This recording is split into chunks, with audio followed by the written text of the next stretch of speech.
Commissioner, I'm eager to be helpful, but I just can't for the life of me think why you would want to question me about Professor Gerald's death. I hardly knew the man. Yeah, I realize that. The questions at this point are largely routine. We set out to establish as many points and facts as possible. Even though some of them turn out to be irrelevant, then we try to piece it together. To what purpose? Purpose of any inquiry, which is to get at the truth. Now, can you give me your whereabouts, the time we found the body? Well, I have no idea when he died. The medical examiner said between 1 and 4. 1 and 4, let me just think. Take your time. Oh, no, 1 and 4. That was exactly when I injured my hand. When you helped Dr. Putnam? Oh, well, from that comment, then I assume you've already spoken with Dr. Putnam. Yeah, well, the same way that I'm talking to you, the same way that I will talk to a great many more people before this is over. Well, then I'm sure he must have told you that when I was driving along in my car, I saw him stranded by the side of the street, and so I got out to see what the trouble was. He did. Can you tell me where you were going and coming from? Yes, I was on my way to administer therapy to an outpatient. But you never got there because of your hand? That's correct. I see. Tell me, when you helped Dr. Putnam, did you manage to get his car started? No, I'm sure he must have told you we weren't able to do that. I mean, we tried, but we were not able to get it started at all, so we just left his car there and then came back here in mine. Mm-hmm. How'd you hurt your hand? Oh, well, that was the silliest thing. I have this really bad habit of always closing my door with my hand on top of the door instead of down on the handle, and I must have been very absent-minded that day or something, and it just slammed shut right on my hand. Must have hurt. Oh, believe me, it did. Do you recall the names of the patients you saw before you left the hospital? Oh, well, there's no need to recall. I keep a list of all my appointments in my appointment book. Can I see that? Oh, by all means.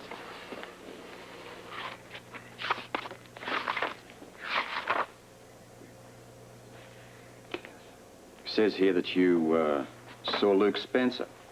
Yes, Luke came in that morning. Routine therapy? No. He had injured himself during a campaign speech and just came in to have me check out the injury. Serious injury? No. Luke is very resilient. Yes, I know. Well, listen, I won't take up any more of your time. No, I'm eager to be helpful. It's just that I really didn't know very much about Professor Gerald, I'm afraid. Nobody did. At least that's the assumption at the moment. Well, listen, thank you very much for your assistance, and look after that hand. Oh, well, you're welcome, and I thank you. I hope it will be better. Thank you.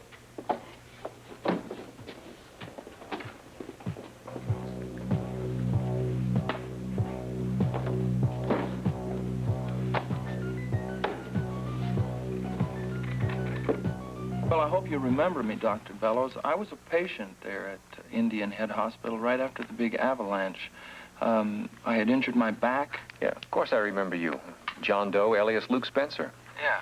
How are you getting along? Very well. My back's in good shape, and I'm walking okay, and I get occasional therapy from Natalie Dearborn. I'm sure you remember her. Oh, very well. As administrator of this hospital, I hired her. Uh-huh. Well, then perhaps you know that she's now working here in Port Charles at General Hospital. Yes, I know she is. And when you see her, please give her my regards, huh? Yeah, I'll do that. Actually, the reason that I'm calling is that she's doing such a fine job here that the hospital would like to give her a testimonial dinner. Oh, well, I'm very glad to hear that. Yeah. They have asked me to speak at the dinner, and I'd like to mention her background and some nice things about her. And I don't want to ask her directly because the dinner's going to be a surprise. So I was hoping you could fill me in on a few facts. Well, I can certainly try. Good. Now, as I recall, she hadn't been at your hospital very long when the avalanche hit, when I had my accident. I seem to remember that you had another therapist there. Yeah, that's correct. I was new in my own job at the time, and one of my first priorities was finding a replacement for Mrs. Foster. Mrs. Foster, she was the therapist before Natalie. Yes, she'd been killed just a short time before. Killed? In a car accident, out on one of our mountain roads. I see. Did they find the reason for the accident? Well, I assume it was routine. As you remember, the roads up here can be treacherous, especially at night. Oh, sure. Of course I remember. Tell me, if you will, when you realized that you needed a new therapist, a replacement for Mrs. Foster, How did you go about finding Natalie? Did you put ads in the paper or go through an agency? Well, that would have been the usual method, but in Natalie's case, it wasn't necessary. Why not? Because she was right here on the scene. It was really a lucky break all around. I see. I didn't realize that Natalie lived in Indian Head. Oh, she didn't. That's what I meant by a lucky break. She was just passing through. She liked the place, and when I found out she was a therapist, I offered her the job. Uh-huh. How did Natalie know that there was an opening on your staff? She didn't until I told her. She came here to the hospital one morning and introduced herself as a therapist and asked if she might see our facilities. You can imagine how pleased I was when she decided to accept my offer and stay. Well, that was a lucky break for everybody, wasn't it? It certainly was. As I said, the opening was there, and she turned up at just the right time to fill it. Well, Dr. Bellows, I really want to thank you. It's very useful information, and I will use it in my speech. Oh, that's good. Anything else I can tell you? No, I don't think so. If I have any other questions, would it be all right to call you? Oh, anytime. And at that testimonial dinner, be sure to give Natalie my congratulations. She wasn't here long, but she was certainly one of the best. She still is the best. Thank you, Doctor. You've been a great help.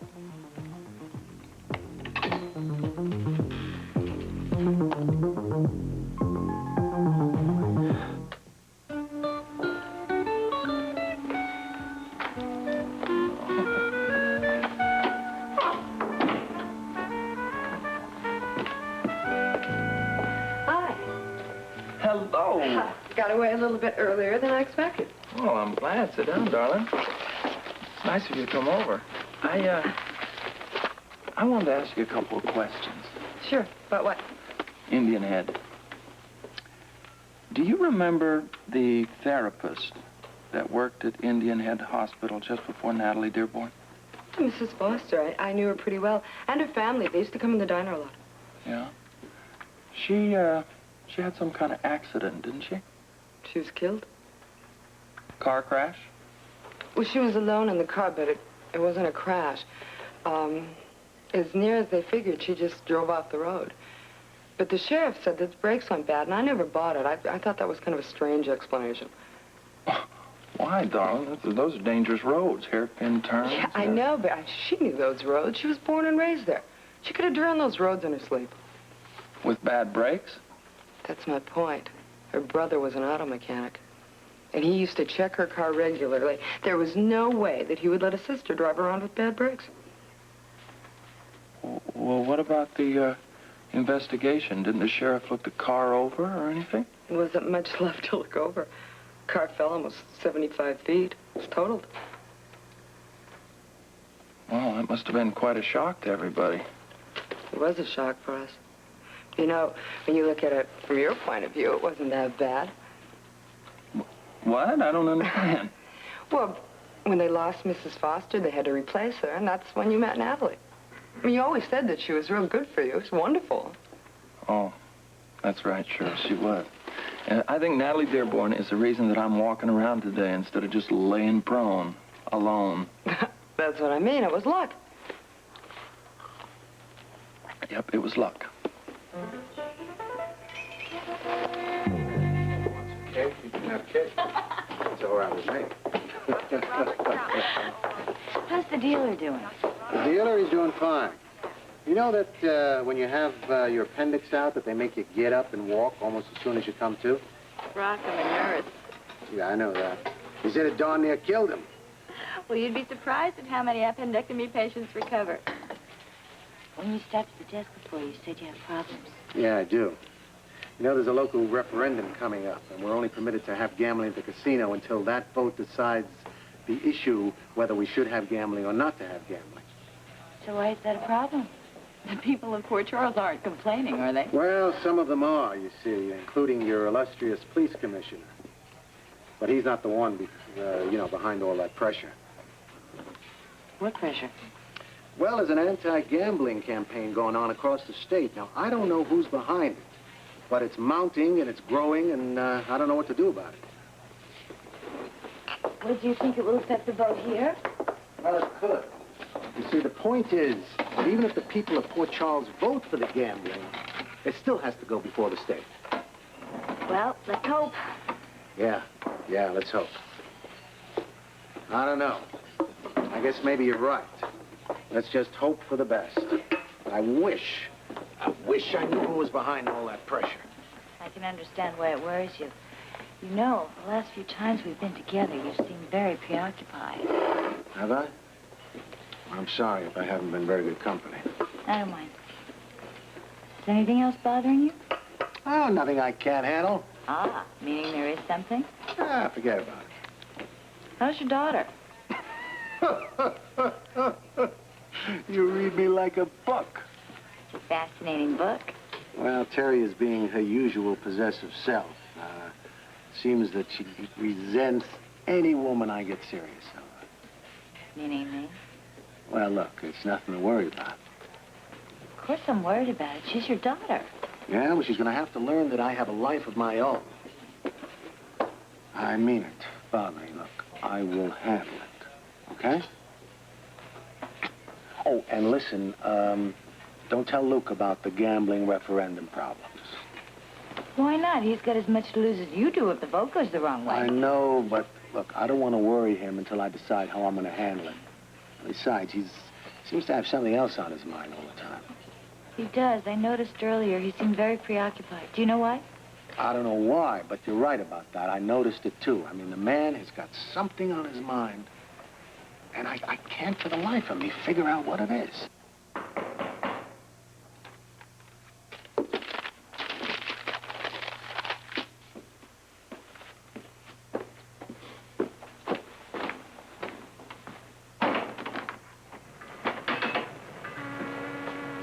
What is this, another raid, or you got the troops out here, or what? No, just here to ask you a few questions about your leg. Why? It's part of my investigation regarding Hector Gerald's death. You think my leg killed him? I thought it was suicide. Yeah, well, so it seems. At the time that we found the body, you were at the hospital visiting Natalie, I believe. Yes, I had an appointment with her to check on a small injury. And did she? Yeah, she did. It was nothing. It's my understanding that she treated the injury, then had an appointment and left, and that you waited around for her to come back. So? Well, so maybe the injury wasn't that minor. Otherwise, why would you wait all that time? Well, actually, we never resumed the treatment because she injured her hand. I know. But still, you waited at the hospital, expecting more treatment. Mr. Commissioner, I don't find that unusual. I mean, I do have family working at the hospital, my sister, my aunt. How long does a therapy session with Natalie generally last? Robert, what is this about? How long? Half hour. But this was a new injury. It must have required more time. I told you it was nothing. Well, I'm afraid that neither are your answers. Unless, of course, you're covering for Natalie. I mean, being a friend of yours and all. Covering what? You tell me. No, you tell me. You know me well enough to know that I do cover for my friends. I always have. I always will. But, What? Well, these days, Robert, it's very difficult to know who your friends are. Don't you find that? There'll be no more questions just at the moment.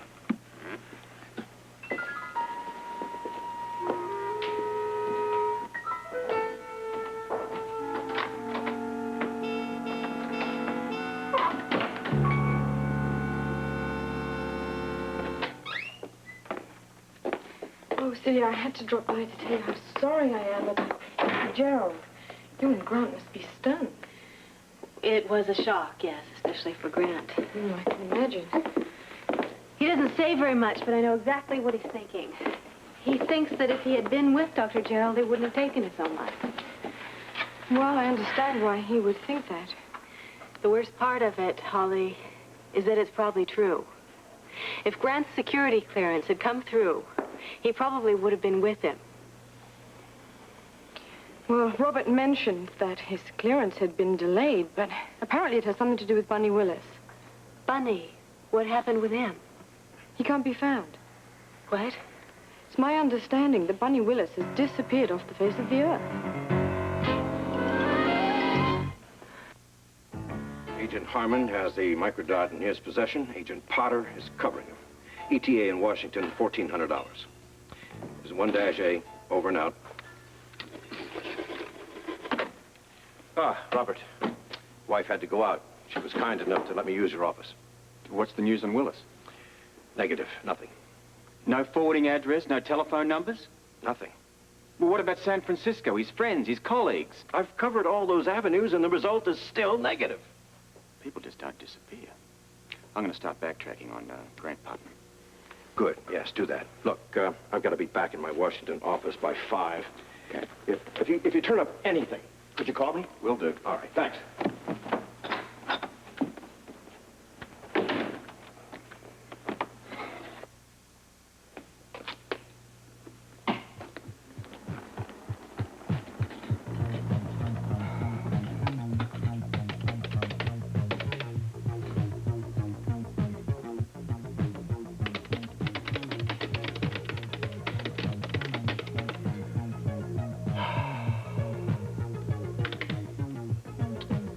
Proceed with inquiry. Right.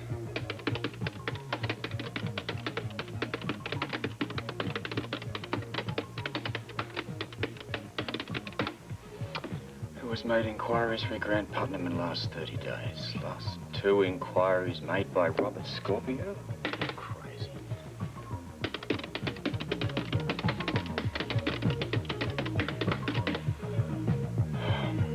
Not by me, they weren't. Answer verified. Last 2 inquiries re Putnam made by Robert Scorpio. It's impossible.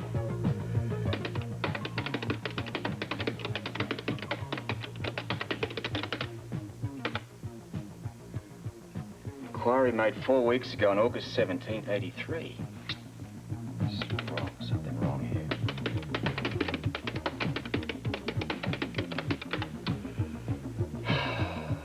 Reply verified. Inquiry was made by Robert Scorpio and properly coded.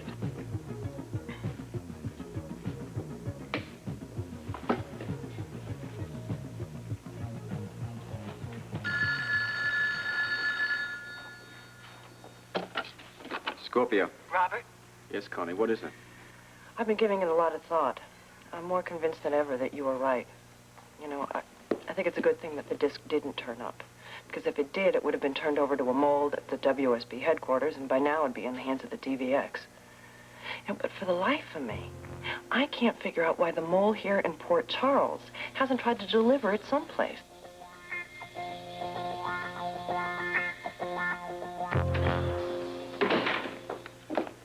Oh, Grant, I'm so glad you're home. Why, has something else happened? Yes, but it's just one more thing to add to all of it. Grant, there's death and destruction all around us. I can't take it anymore. I just can't. Silly, calm down. No, What Grant, happened? how can I calm down? There have been attempts made on our lives, Grant. You almost died. And now Natalie, the woman who you work so closely with, gets her hand crushed. That was an accident. What about Bunny Willis? He's missing again. Did you know that? I heard that they were looking for him. And what about when he's found? Is he going to be dead? What are they going to call it? An accident? Suicide? See, you're letting your imagination run away. No, I am not, Grant. Why do you keep saying that? Look around us. What is going on here?